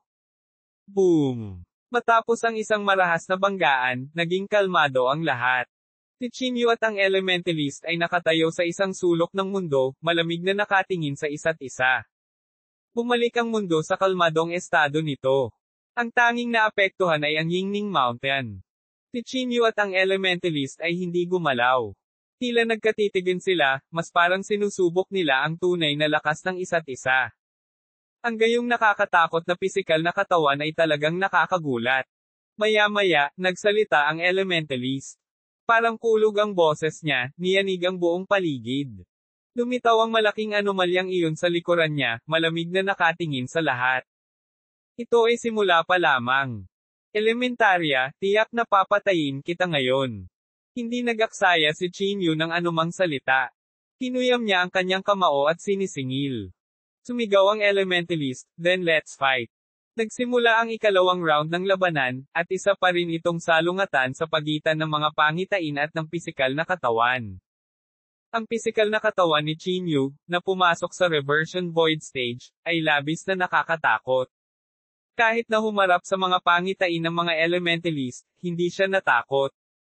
Sa katunayan, nagawa pa niyang sugpuin sila ng isang ulo. Ang banggaan sa pagitan nila ay nabasag ang buhangin at mga bato na naging alabok. Ang mga bundok at lupa ay agad na napuno ng pagkawasak. Habang lumalaban si Chinyu, mas naging matapang siya. Ang kanyang aura ay naging mas masigla, at sa isang punto, ang mga pangitain ng mga elementalist ay patuloy na napailing. Sa sandaling ito, nagpakawala ng galit na galit si Chinyu. Ang kanyang kanang kamao ay naging isang purong gininto ang kulay. Iyon ay ang 10,000 spell-breaking punch. Ang pinakamalakas na pisikal na katawan ni Chinyu ay sumabog. Sunod-sunod na galit din ang pinakawala ng elementalist. Ang itim na panloob na chi ay nagtipon patungo sa kanyang kamao na para bang malapit na siyang makisali sa huling sagupaan. Napabuntong hininga ang lahat at nakatingin sa larangan ng digmaan. Natatakot sila na makaligtaan nila ang labanang ito sa isang kisap mata. Tumayo rin si Xiao Sheng. Itinaas niya ang kanyang palad at ginawang isang malaking berdeng dahon, pinuprotektahan ang lahat ng nasa ilalim nito. Sa sandaling ito, napagtanto ng lahat na may mali. Hindi naman sila nag-fist bump. Sa halip, pinaghahampas nila ang katawan ng isa't isa. Hindi umiwas ang Elementalist o si Chinyu. Tumuko sila sa kanilang depensa at binalak na bigyan ang isa't isa ng pinakamabigat na suntok. Ito ba ay isang buhay at kamatayang pakikibaka? Pulalas ng isang tao at hindi maiwasang manlaki ang mata. Ang Black Shadow na iyon ay anomalya lamang ng isang Elementalist, ngunit ang katawan ni Chinyu ay totoo. Ang ganitong banggaan ay hindi patas. Ano ang iniisip ni Chinyu? Ito ay ang kanyang tiwala sa kanyang katawan. Sa sandaling ito, nagsalita si Xiaosheng. Inilagay niya ang kanyang mga kamay sa likod at tumitig sa larangan ng digmaan. Sinabi niya ng walang pakialam, ang isang magulong katawan sa reversion void stage ay mas malakas kaysa sa naisip ko. Bago niya natapos ang kanyang mga salita, ang eksena ay nagpakawala ng isang malaking dagandong. Ang kamao ni Chinyu ay direktang tumusok sa ulo ng abnormal na kababalaghan, at ang palad ng abnormal na kababalaghan ay marahas ding humampas sa katawan ni Chinyu. Boom! Sa ilalim ng Golden Fist, ang abnormal na kababalaghan ay direktang nadurog at naglaho sa mundo. Sa ilalim ng malaking epekto ng abnormal na phenomenon, si Chinyu ay bumaril din ng paatras at direktang bumagsak sa lupa. Isang malaking butas ang lumitaw sa lupa, na nagtataas ng 100,000 talampakan ng alikabok. Chinyu. Pulalas ng isang tao at hindi maiwasang tumingin sa direksyon ng malaking butas. Sa sandaling ito, ang ekspresyon ng Elementalist ay nakakatakot na malamig. Nasira talaga ang paningin niya sa suntok ng isang batang junior. Ito ay isang bagay na hindi pa nangyari noon. Paanong hindi mabigla at magagalit ang isang Elementalist na napakahusay ng pagkakasulat? Bush! Sa sandaling ito, lumabas si Chinyu mula sa malaking butas. Ang kanyang damit ay punit-punit, ngunit ang kanyang katawan ay hindi napinsala. Nakasilaw pa rin ang Golden Radiance. Hindi siya nasaktan. Ang pangitain ng Elementalist ay hindi nakapinsala kay Chinyu. Chinyu? Ayos lang. Si Chinyu ang nanalo. Nawasak ang pangitaing iyon. Hindi ganoon kadali. Ang mga pamamaraan ng Northern Lord ay walang katapusan. Ito ay simula pa lamang. Anuman, talagang nanalo si Chinyu sa sagupaan na ito. Ang mga mata ng Elementalist ay nagbuga ng malaking ningning. Ito ay lubhang nakakatakot. Malamig siyang tumingin kay Chinyu. Halata sa mukha niya ang sama ng loob. Inaamin ko na minamaliit kita, malamig na sabi ng Elementalist. Ngumisi si Chinyu at sinabing, kahit na mag-isip ka ng isang kababalaghan, hindi mo pa rin magagawang labanan ang aking pisikal na katawan. Tama. Tumango ang Elementalist sa pambihirang paraan. Gusto ko talagang makita kung gaano kalakas ang pisikal na katawan mo. Ngayon, parang nalampasan na nito ang inaasahan ko. Malamig na sinabi ni Chinyu, kung gayon, gamitin ang iyong tunay na spell. Huwag hayaang pagtawanan ka ng mundo, ang master ng hilagang lupain. Sige. Ang mga salita ng Elementalist ay maikli, ngunit sila ay napakalamig. Nagulat ang lahat ng naruroon. Isa lang bang pagsubok ang labanang ito na malapit ng magwasak sa mundo? Gaano kalakas ang 2 taong ito? Si Hiteng, Yongji, at ang iba ay may pangit na ekspresyon sa kanilang mga mukha. Ang lakas ni Chinyu ay katawa-tawa. Ang higit na naging desperado sa kanila ay dahil sa talento ni Chinyu, hinding-hindi nila siya maaabutan. Natahimik ang lahat. Nagsimulang kumalma ang aura ng panloob na chi ng Elementalist. Sa sandaling ito ay tulad ng kalmado bago ang isang bagyo. Buzz! Sa sandaling ito, ang tuktok ng ulo ng Elementalist ay nagbuga ng banal na ningning. Ang ningning na ito ay bumuo ng isang misteryosong eksena. Sa eksenang ito, may mga banal na hayop na tumatakbo at walang kamatayang chi na bumabalot. Iyon ay ang diskarteng 4 na simbolo. Tingnan mo ito para sa aking sarili, ang diskarteng 4 na simbolo na nasaksihan ni Chinyu. Gaano ka kagaling kapag ginamit mo ang parehong pamamaraan? Malamig na sabi ni Chinyu. Gayunpaman, bago niya matapos ang kanyang mga salita, ang lahat ng mga banal na hayop sa eksena ay naging sariwang dugo at sumabog na parang madugong ambon. Pagkatapos, isang figure ng tao ang lumitaw sa eksena. Kabanata 1657 Bawal na spells ng mga Elementalist. Ang kanyang mahabang buhok ay kasing itim ng tinta, at ang kanyang katawan ay natatakpan ng itim na aura. Kahit na ito ay isang imahe lamang, ipinaramdam pa rin nito sa mga tao na siya ang pinuno ng mundo. Ang aura na kanyang inilabas ay naging dahilan upang makaramdam ng lamig ang lahat sa kanilang panloob na chi. Sa sandaling ito, hindi mabilang na mga tao ang hindi napigil ang lumuhod, na para bang sumasambo sila sa isang Diyos. Maging si Chinyu ay nakaramdam ng matinding pang-aapi. Anong uri ng karakter ito? Pareho silang gumagamit ng discarding apat na simbolo, ngunit bakit ito naiiba? Namatay ba ang lahat ng mga banal na hayop sa eksenang iyon sa kanyang mga kamay? Isang bakas ng solemnidad ang lumitaw sa mukha ni Xiaosheng. Maging siya ay naramdaman na ang tagpong ito ay pambihira. Nakakakilabot, sobrang nakakakilabot. Malamig na tiningnan ni Chinyu ang figurang iyon. Kahit na ang mapang-ipong pakiramdam na iyon ay labis na hindi komportable, hindi pa rin nagpapakita ng kahit katiting na takot ang mukha ni Chinyu. Tiyak na ito ang lihim na pamamaraan ng immortal na pagpatay ng sekta, malamig na sabi ni Chinyu. Sa sandaling ito, ang Heavenly Blood Rainbow, na nasa Spatial Magic Artifact, ay biglang nagsabi na may nanginginig na boses, hindi, ito. Ito ay isang tao mula sa immortal na sektang mamamatay tao. Siya ay isang mahalagang figure ng immortal na sekta ng pagpatay. Isang miyembro ng Immortal Slaying Sect. Natigilan si Chinyu. Kahit na siya ay may hindi matitinag na paniniwala, siya ay nakaramdam pa rin ng pagkagulat. Ang walang kamatayang sekta ng pagpatay ay isang maalamat na sekta. Ang tao sa eksenang ito ay talagang isang tao na nagtagal sa paglipas ng panahon. Anong klaseng secret technique ito? He actually summoned such an existence, parang nanginginig ang Heavenly Blood Rainbow. Ito ay nakakatakot sa sukdulan. Chinyu? Tumakbo ka. Kahit isang hibla ng kanyang panloob na chi ay madudurog ka sa alikabok. Tumakbo ka. Nagmamadaling sigaw ng Heavenly Blood Rainbow. Alam ni Chinyu na ang figurang ito ay hindi karaniwan, ngunit wala pa rin siyang kahit katiting na intensyon na umalis. Sa kabaligtaran, ang layunin ng labanan sa kanyang katawan ay lumakas, at maging ang kanyang dugo ay nagsimulang kumulo. Ito ay isang nakakatakot na layunin ng labanan, isang hindi magagapi na paniniwala. Kahit na nakaharap sa isang figure na sumasaklaw sa iba't ibang edad, si Chinyu ay hindi natakot. Labanan tayo. Si Chinyu ay nagpakawala ng galit na dagindong, at muling bumulwak ang gininto ang panloob na chi. Tinuyam niya ang kanyang golden fist at mabilis na tumakbo patungo sa elementalist. Napakalamig ng ekspresyon ng elementalist. Sa sandaling ito, hindi na siya kamukha ng pangunahing tauhan. Sa halip, ang misteryosong lalaking iyon ang namuno sa mundong ito. Ang gintong kamao ni Chinyu ay dumiretso sa kanya, at sa sandaling ito, isang dakilang daw ang lumitaw.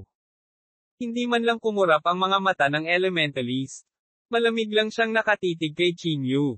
Buzz! Sa sandaling ito, gumawa ng kanyang hakbang ang misteryosong lalaki. Itinaas niya ang kanyang palad at tumingin pababa mula sa itaas, pinipigilan ang kanyang kalaban. Parang isang casual na galaw niya ang humihila sa Great Daw. Ito ay lubhang nakakatakot. Boom! Sa sandaling dumampi ang kamao ni Chinyu sa lupa, pinalipad siya at bumagsak ang buong katawan niya sa lupa. Yes! Hinihingal ang lahat.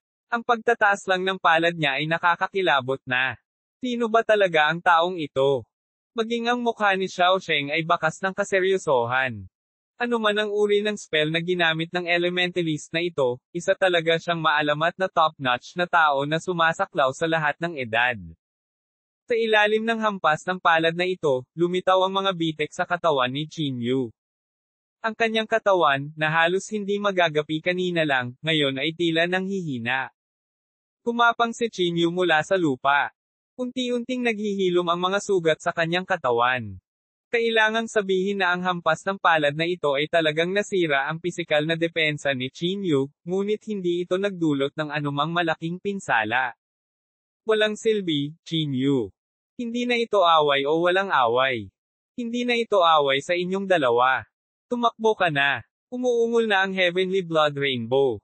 Gayunpaman, paanong si Chinyu ang tumetakas? Malamig niyang tinitigan ang figure at malamig na sinabi, ito ay hindi isang tunay na paggising ng isang tao. Ito ay isang spell lamang. Ano ang dapat kong katakutin? Pagkatapos sabihin iyon, si Chinyu ay tumapak sa line word formula at muling sinisingil ang Elementalist. Hindi mo alam kung patay ka o buhay. Gumisi ang Elementalist. Mabilis ding umatake ang figure sa eksena at muling sinupil ang Elementalist. Ang kanyang mga paggalaw ay mukhang napakabagal, ngunit ang kanyang kapangyarihan ay masasabing walang katapusan. Ang buong kalangitan ay direktang natapakan sa mga piraso, at ang tunog ng mga pagsabog ay maririnig ng walang katapusang. Ang dakilang daw ay dumadagandong. Siya ay tulad ng isang immortal, na tumitingin sa lahat ng nabubuhay na bagay mula sa itaas. Para bang hindi mabilang na mga baging ang tumama sa katawan ni Chinyu, na nagpalipad sa kanya sa pangalawang pagkakataon. Sa pagkakataong ito, mas naging seryoso ang sitwasyon. May mga bakas ng dugo ang lumitaw sa katawan ni Chinyu, at ang sariwang dugo ay bumulwak na parang fountain. Hindi ito mga ordinaryong sugat. Kahit na ginamit ni Chinyu ang meridian circulation technique, hindi niya magagawang pagalingin ang mga ito sa maikling panahon. Kitang-kita ito sa mga pamamaraan ng walang kamatayang sekta ng pagpatay. Shaosheng? Ang pamamaraan na ito ay orihinal na ginamit upang makitungo sa iyo. Hindi ko inaasahan na ito ay magiging kapaki-pakinabang. Ang mga mata ng Elementalist ay nakatutok sa direksyon ni Shaosheng. Ngunit hindi mahalaga. Kahit na alam mo ang tungkol dito, wala kang magagawa tungkol dito. Ang discarding ito ay lumampas na sa mga limitasyon ng aming pangunawa. Ito ay isang tunay na supreme secret technique. Inangat ng Elementalist ang kanyang ulo at tumawa ng malakas. Sa sandaling ito, ang lahat ay nakadama ng kawalan ng pag-asa. Si Chinyu, na matapang at hindi magagapi ilang sandali lang ang nakalipas, ay tila napakahina sa ilalim ng pamamaraang ito. Hindi mabilang na mga tao ang ibinaling ang kanilang mga tingin kay Shaosheng. Tila hinihintay nilang kumilos si Shaosheng. Ngunit sa kasamaang palad, si Shaosheng ay hindi nagpakita ng anumang senyales ng paggawa nito. Si Chinyu ay walang laban sa Elementalist. Sino pa ang makakatalo sa kanya?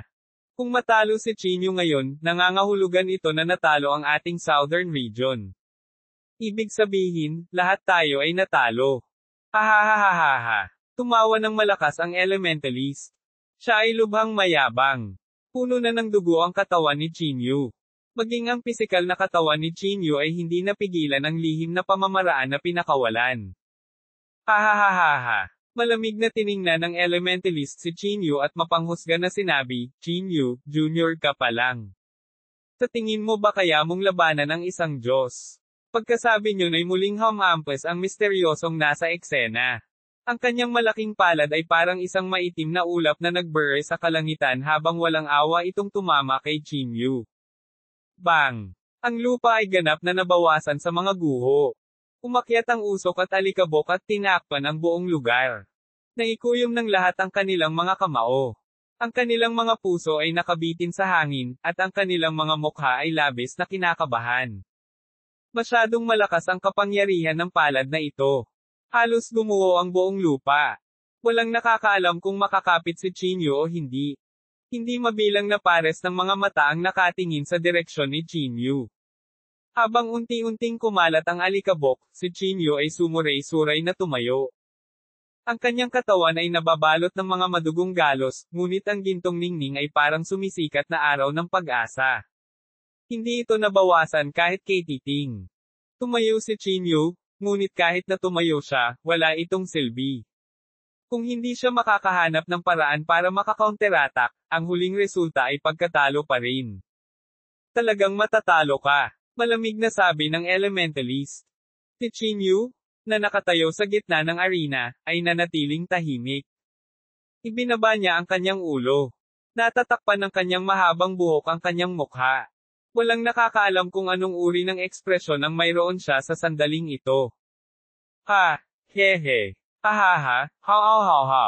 Akala pa lang ng lahat ay susuko na siya, nagkalat ang kanyang buhok, at nagangat siya ng ulo at tumawa. Kabanata 1658, Sarili kong Phenomenon. Ang tawa na iyon ay umalingaw-ngaw sa basag na Yingning Mountain. Ito ay napakatay nga at tumagos sa tenga ng lahat. Ang biglaang pagtawa ni Chinyu ay naging sanhi ng pagtataka ng lahat. Halata namang natalo na siya bakit siya tumatawa ng mga sandaling ito? Pwede bang? Nagalit si Chinyu. May isang bumulong sa mahinang boses. Huwag kang maglabas ng kalokohan. Jinx it. Puntong hininga, bagamat ayaw kong aminin, ang bagay na ito ay maaaring talagang nagdulot ng malaking dagok kay Chinyu. May sumigaw pa kay Chinyu, Chinyu, hindi mo kailangang sisihin ang iyong sarili. Magaling ka na. Sa harap ng talakayan ng lahat, si Chinyu ay tumawa pa rin ng baliw. Ang kanyang mahabang buhok ay lumipad sa hangin at siya ay mukhang hindi napigilan. Bahagyang kumunat ang noo ng elementalist bago sumili ang mapanuksong ngiti sa kanyang mukha. Tumingin siya kay Chinyu at walang pakialam na sinabi, tumawa. Malapit ka nang mamatay, pero tumatawa ka pa rin. Hindi siya pinansin ni Chinyu. Ang kanyang pagtawa ay medyo nakaramdam ng inis sa mga tao. Sa wakas, hindi na ito napigilan ng elementalist at sumigaw, anong tinatawa-tawa mo? Si Chinyu ay tumawa ng baliw at sinabing, natatawa ako sa katotohanan na ikaw ang pinuno ng hilagang lupain ng walang kabuluhan. Kaya lumalabas na hindi ka umasa sa sarili mong kakayahan, kundi sa pagpapatawag sa mga labi ng walang kamatayang sekta ng pagpatay, hahaha. Nang marinig ang mga salitang Immortal Slaying Sect, medyo naging hindi natural ang ekspresyon ng elementalist. Malamig siyang tumingin kay Chinyu at sinabing, marami kang alam, pero ano? Ito ang spell ko. Hanggat maaari kang manalo, sapat na. Sa tingin mo ba ay kapaki-pakinabang na gamitin ang pamamaraang ito para pukawin ako? Hindi. Sa sandaling ito, biglang natapos ang pagtawa ni Chinyu. Malamig siyang tumingin sa elementalist at sinabing, na-overestimated lang kita, pero hindi ko sinabing natalo ako. Napabuntong hininga ang lahat nang marinig nila ito. Maging ang elementalist ay bahagyang natulala. Posible kaya na si Chinyu ay mayroon pa ring isang uri ng trump card o spell. Gayunpaman, mabilis na napangiti ang elementalist. Sa palagay mo ba ay kapaki-pakinabang ang gumawa ng isang batas? Kung gusto mong mabuhay, maaari ka ring pumunta at manalangin kay Saint Xiao. Baka maligtas mo pa siya kung gagawa siya ng hakbang, walang pakialam na sabi ng elementalist. Gumisi si Chinyu at sinabing, nasabi ko na natiyak na papatayin kita ngayon. Pagkatapos niyang magsalita, nagsimulang kumulo ang panloob na chi sa katawan ni Chinyu. Ang panloob na chi na malinaw na nasaraan ng loob kanina ay muling sumabog. Ang panloob na chi na ito ay mabilis na kumalat sa lahat ng direksyon kung saan si Chinyu ang sentro. Ilang sandali lang, isang kakaibang phenomenon din ang lumitaw sa kanyang likuran. Kung ano ang mayroon ka, mayroon din ako. Galit na sigaw ni Chinyu. Lumitaw ang golden light sa buong katawan niya nang lumitaw ang isang malaking figure sa likuran niya. Nakatitig ang elementalist kay Chinyu nang may pagtataka. Masyado siyang curious kung anong uri ng karakter ang ipapatawag ni Chinyu. Hindi kaya isa rin siyang top-tier expert na naiwan ni Gu. Nakatingin ang lahat sa ningning sa likod ni Chinyu. Napuno ng kuryosidad ang kanilang mga puso. Ang ningning sa likod ni Chinyu ay unti-unting namuo, mula sa kanyang katawan hanggang sa kanyang mukha. At ang figurang iyon ay walang iba kundi si Chinyu mismo. Ang figurang naisip niya ay ang kanyang sarili, at ang pangitaing ito ay siya rin. Natigilan ang lahat nang makita nila ang napakalaking pangitain na naglalabas ng gintong liwanag. Mga ad ng pop future. Natigilan ng kalahating segundo ang elementalist bago siya tumawa ng baliw, hahaha. Chinyu? Tulala ka ba? Yung figure na kino-conjure niya ay ang sarili mo. What a joke? Ha ha ha ha. Tulad ng sinabi ng elementalist, ang pangitain ng sinuman ay isang alamat. May mga banal na hayop at kamangha-manghang mga eksena. Ang lahat ng ito ay nabago mula sa dakilang daw at nagtataglay ng walang hanggan na kapangyarihan. Gayunpaman, sadyang hindi narinig para sa isang tulad ni Chinyu na gumawa ng sariling pangitain. Anong klaseng kapangyarihan ang pinag-uusapan? Boom! Sa sandaling ito, isang pagsabog ang tumunog mula sa katawan ni Chinyu. Makikita ng isang tao na ang kanyang pisikal na katawan ay tila sumanib sa napakalaking paningin. Mukhang napaka-misteryoso. Si Xiaosheng, na nanunood ng labanan mula sa malayo, ay hindi maiwasang magulat. Ang pinakahuling kombinasyon ng pisikal na katawan at Dao technique. Pulong ni Xiaosheng sa mahinang boses, at isang kakaibang liwanag ang sumilay sa kanyang mga mata. Ang isang tao sa tabi niya ay nagtanong, Panginoong Guro ng sekta, ano ang ibig sabihin nito? Tinulyapan siya ni Xiaosheng at walang pakialam na sinabi, ang pangitain na ito ay nabuo ng hindi magagapi na paniniwala ni Qinyu. Gayunpaman, ang lahat ng kanyang mga pakinabang ay nakatuon sa pisikal na katawan, kaya ang epekto ng pangitain ay hindi halata. Gayunpaman, kung ang pisikal na katawan at ang pananaw na ito ay maaaring ganap na pinagsama, ang pagpapabuti na dadalhin ay hindi masusukat. Matapos marinig ang mga salita ni Xiaosheng, tuwang-tuwang sinabi ng Deputy Sectmaster, Sectmaster, totoo ba ang sinabi mo? Dahan daw ang sinabi ni Xiaosheng, narinig ko lang ito, ngunit hindi ko pa ito nakita. Kung tungkol sa epekto nito, hindi ko ito magagarantiya. Pagtingin sa napakalaking anomalya, tawa pa rin ng tawa ang elementalist. Hindi niya inilagay si Qinyu sa kanyang mga mata. Sa mata ng elementalist, isa lamang itong pinalaki na Qinyu. Ano ang gamit nito? Kung tungkol sa pagkakaroon ng kanyang apat na simbolo na pamamaraan, siya ay isang mahalagang figure sa walang kamatayang sekta ng pagpatay. Paano may kukumpara si Qinyu sa kanya? Paglalagay ng isang matigas ang ulo pagtutol, hindi mo alam kung ikaw ay patay o buhay. The elementalist sneered. Base lang dito. Gayunpaman, bago niya natapos ang kanyang sasabihin, ang ngiti sa kanyang mukha ay natigil. Ang malaking paningin ni Qinyu ay lumitaw sa kanyang harapan halos kaagad. Ang kanyang gininto ang kamao na parang isang maliit na bundok ay biglang nabasag patungo sa misteryosong tao sa diskarteng apat na simbolo. Ang suntok na ito ay nagpalipad sa elementalist at sa napakalaking eksena sa likod niya. Katahimikan. Natahimik ang eksena. Walang nangahas na huminga. Parang walang naniniwala na totoo ang eksenang nasa harapan nila. Sa dilim, isang pares ng mga mata ang nakatitig kay Qinyu. Nang makita niya ang eksenang ito, sa wakas ay sumilay ang ngiti sa kanyang mukha. Isang ulap ng alikabok ang tumaas, na nakakubli sa kanyang paningin.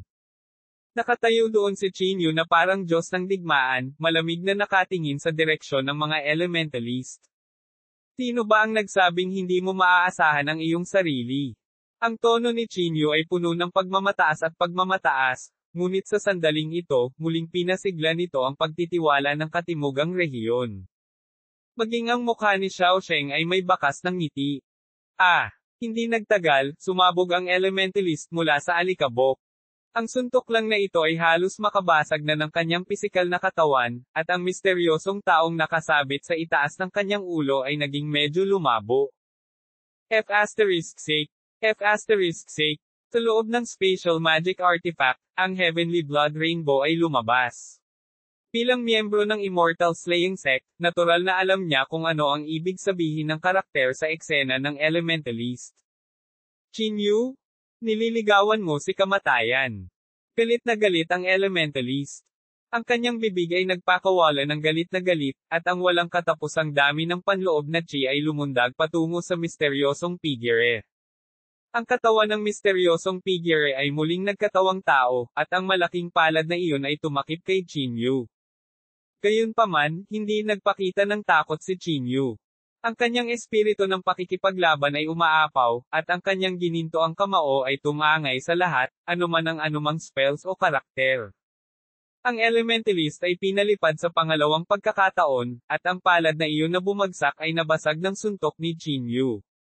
How is this possible? Tila hindi makapaniwala ang elementalist sa eksenang nasa harapan niya.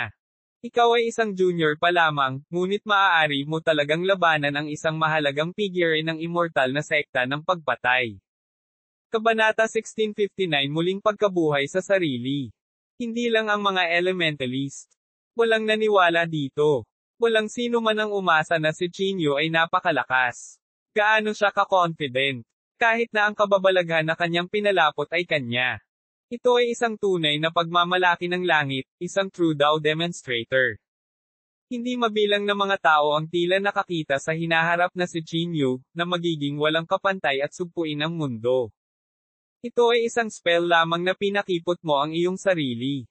Hindi ka isang tunay na mahalagang figure ng immortal na sekta ng pagpatay. Ikaw ang mahina. Napakalamig ng tono ni Chinyu habang dinudurog niya ang pride ng elementalist sa lupa. Galit na galit ang elementalist nang sumugod siya kay Chinyu sa ikatlong pagkakataon.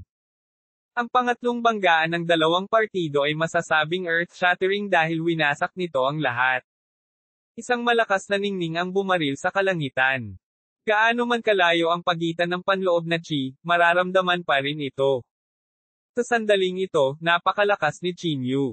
Halos walang makatiis sa mapagmataas na suntok na iyon, at walang exception ang mga elementalist. Sa ilalim ng mapagmataas na ugali ni Chinyu, paulit-ulit siyang natalo, at ang figurang iyon ay lumabo at lumabo rin. Si Chinyu, ay talagang napakalakas. Natatakot ako na walang sino man sa nakababatang henerasyon ang makakalaban sa kanya. Ang kanyang talento ay talagang hindi mas mababa sa mga nangungunang mga henyo sa Central Plains. Ads by Pop Future. Sa dilim, napakalamig ng mga ekspresyon ni Nateng at Yongji. Gaano katagal na? Maihahalin tulad na si Chinyu sa mga elementalist noong kabataan nila, kaya paano nila magagawang makipaglaban sa kanya? Chinyu. Ikinuyom ni Yongji ang kanyang mga kamao. Siya ay labis na nanghihinayang. Nagsisi siya na hindi niya naalis si Chinyu kanina. Samantala, nanatiling tahimik si Teng. Walang nakakaalam kung ano ang iniisip niya. Lumipas ang mga segundo at minuto. Ang labanan nilang dalawa ay parang dalawang maliit na mundong nagbanggaan. Ito ay lubhang nagniningning. Bago matapos ang labanan, walang nang-ahas na gumawa ng padalos-dalos na conclusion. Walang nakakaalam kung may iba pang pakulo ang mga elementalist. Boom! Ang mga kamao ni Chinyu na dumurog sa langit at lupa ay pinilit na bumalik sa mga elementalist. Sa sandaling ito, ang panloob na chi ng elementalist ay masyadong malabo, at ang kanyang aura ay hindi na kasing lakas ng dati. Parang nakatadhana na ang lahat. Ngayon, siguradong matatalo ang elementalist. You are really a genius. You are the most talented person I have ever met. Hindi naging maramo ang elementalist sa kanyang papuri. Ang ekspresyon ni Chinyu ay malamig sa yelo. Hindi niya lubos na pinahahalagahan ang kabaitan ni Chinyu, at ang nakamamatay na aura sa kanyang katawan ay hindi nabawasan kahit kaunti. Bagaman alam kong imposible, hindi ko pa rin maiwasang tanungin ka kung handa ka bang sumama sa aking hilagang lupain, sabi ng elementalist. Gumisi si Chinyu at sinabing, dahil alam mong kalokohan iyon, bakit kailangan mong magtanong? Lalong lumalamig ang ekspresyon ng elementalist. Isang material na ningning ang bumungad sa kanyang mga mata, at ito ay lubhang nakasisilaw. Okay, since that's the case, then you'd better die. Biglang naging baliw ang ekspresyon ng elementalist. Gaya ng inaasahan, may iba pang trumpo ang elementalist. Lalong nabaliw ang ekspresyon niya. Ang kanyang mga mata ay escarlata at lubhang nakakatakot. Kahit sino ay maaaring makaramdam na ang elementalist ay kasalukuyang gumagawa ng napakalakas na spell. Ads by Pop Future. Chinyu. Sigaw ng elementalist. Tama ka. Illusory figure lang ang figure na ito sa spell ko. Wala itong kinalaman sa figure na iyon. Kung hindi, kahit gaano kakalakas, mamamatay ka pa rin. Gayunpaman, paano mo malalaman na hindi ko magagamit ang mga paraan na lumalaban sa langit para hayaan siyang magkaroon ng bakas ng panloob na chi? Isang bakas ng panloob na chi. Isang bakas ng panloob na chi mula sa mahalagang figure ng immortal na sekta ng pagpatay. Nang marinig ito, namutla ang lahat sa takot. Pagkatapos ng lahat, ang immortal na sekta ng pagpatay ay ang numero 1 sekta sa nakaraan. Ito ay isang hindi maisip na makapangyarihang sekta. Sa kanila, mayroong maraming magagaling na magsasaka sa yugto ng kapigatian. Walang nakakaalam kung sino ang figurang ito o kung anong kaharian siya.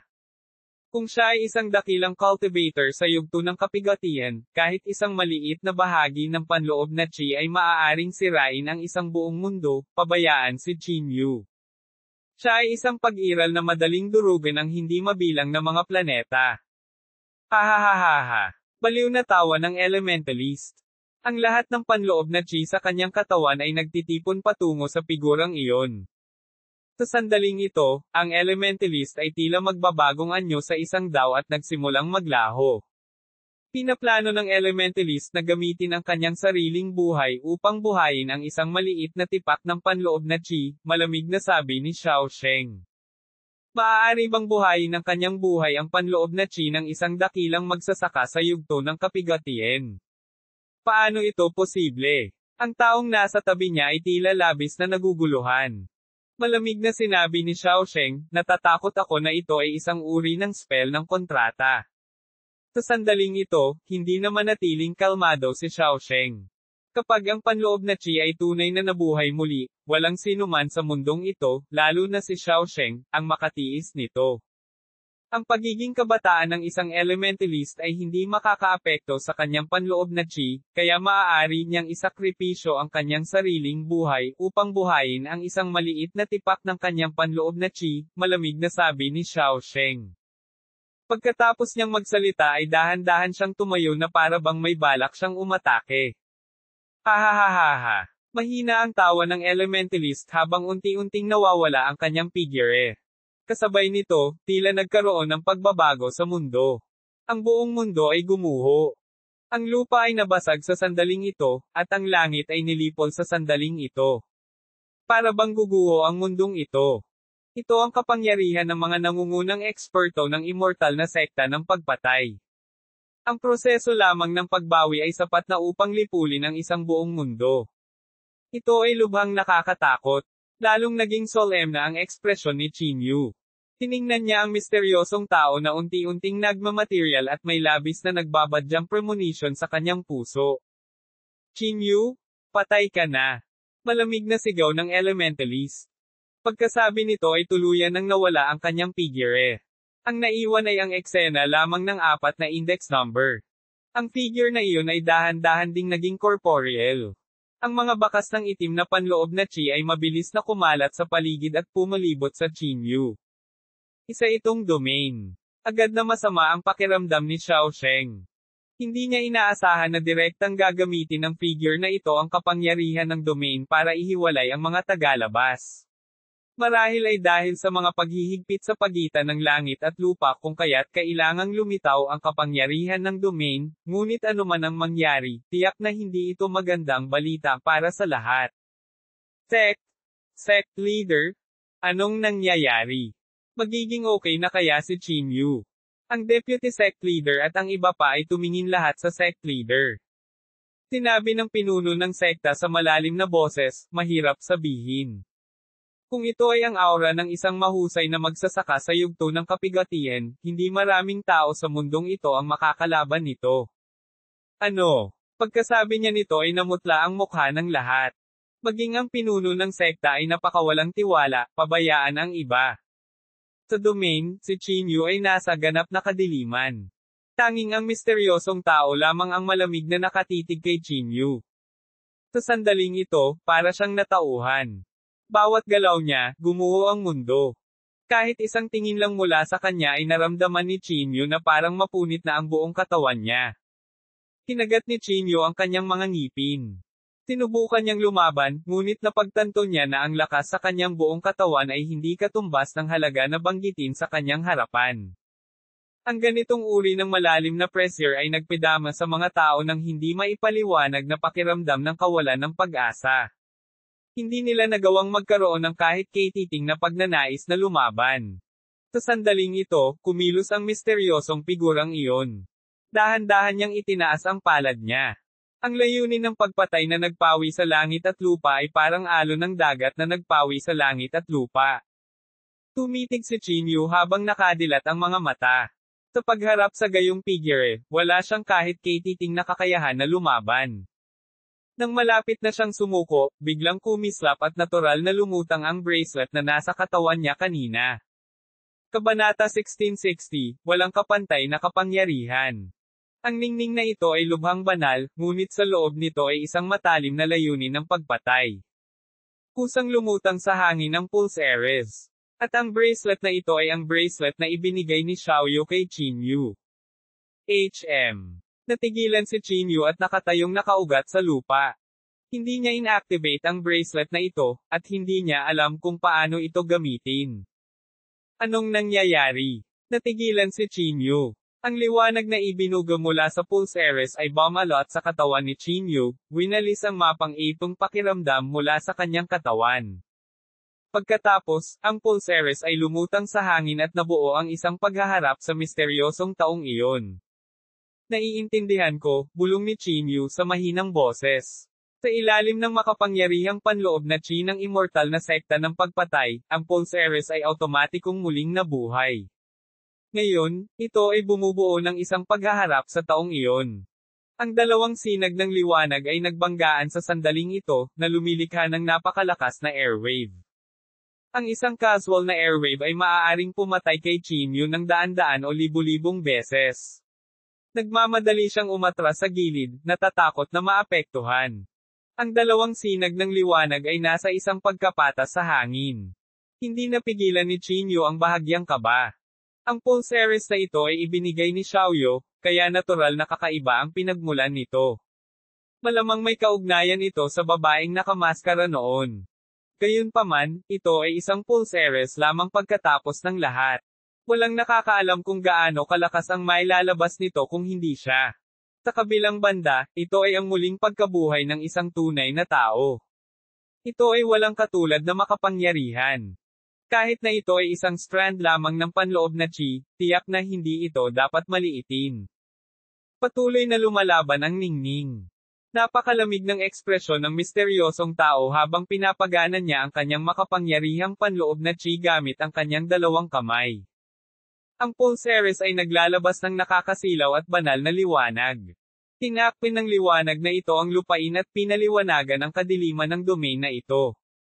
Sa labas ng mundo, hindi nila nagawang obserbahan kung ano ang nangyayari sa domain na ito.